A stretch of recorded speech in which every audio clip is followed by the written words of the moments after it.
जिन लोगों ने अल्लाह के रूबरू हाजिर होने को झूठ समझा वो घाटे में आ गए, यहां तक कि जब उन पर क़यामत नागहां आ मौजूद होगी तो बोल उठेंगे कि हाय उस कोताही पर अफसोस है जो हमने क़यामत के बारे में की। और वो अपने अमाल के बोझ अपनी पीठों पर उठाए हुए होंगे। देखो जो बोझ ये उठा रहे हैं बहुत बुरा है। और दुनिया की जिंदगी तो एक खेल और मशगला है, और बहुत अच्छा घर तो आखिरत का घर है, यानी उनके लिए जो अल्लाह से डरते हैं। क्या तुम समझते नहीं? हमको मालूम है ए नबी कि इन काफिरों की बातें तुम्हें रंज पहुंचाती हैं, मगर ये तुम्हारी तकजीब नहीं करते बल्कि जालिम अल्लाह की आयतों से इनकार करते हैं।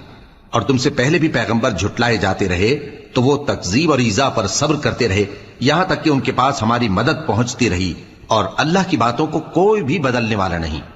और तुमको पैगंबरों के अहवाल की खबरें पहुंच चुकी हैं तो तुम भी सब्र से काम लो। और अगर इनकी रूगर्दानी तुम पर शाख गुजरती है तो अगर ताकत हो